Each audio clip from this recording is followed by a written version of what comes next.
We'll handle this bad boy. So this is 20 feet. So this is a lot of leash to handle, right? So one of the big things, as far as we call this long line work. One of the biggest things with long line work is the leash handling and the management of the leash, because it's a lot of leash. You can get tangled in it, the dog can get tangled in it, and then your communication is really muddied whenever we get tangled, right?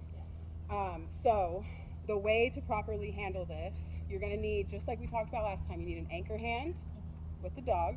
So I use my right hand because I'm usually right hand dominant, but you can use whatever hand works for you. The rest of this leash, so I've got my hand here, right? The rest of this leash, these 3 fingers are going to hold the rest of my leash. And it's going to be just like a vacuum cord, nice and loose. Don't wrap this up or anything like that. It needs to hang nice and loose like this, because you're going to be the dog for a second. Take the end of that. Walk away from me. Because then I can just, and then come back into me.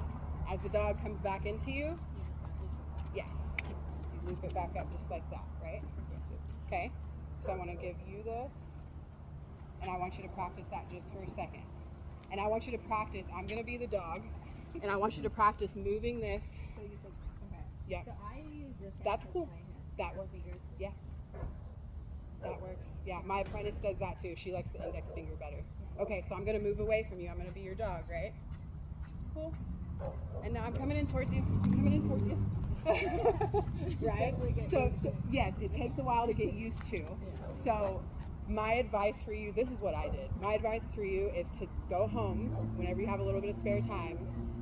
Practice. Like, put this on the end of a doorknob or something and just practice moving in and out from it. Because that whole thing, when I have you working him on the long line in like a minute or so, you're going to hear me say, clean up your line.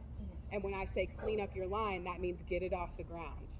Because the more it drags on the ground, the more he's probably going to step over it, or you're going to step over it.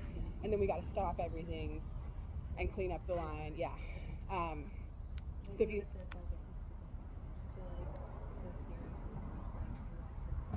A little bit, yeah.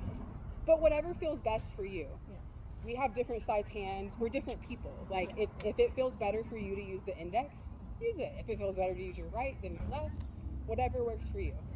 But I just want, I want you to get used to the feeling of moving this in and out, letting it come out when the dog goes away from you, and how to reel it in when he comes towards you. Beautiful. Just like that. Just like that. Perfect. Okay, so now you're going to put this end on the doggy.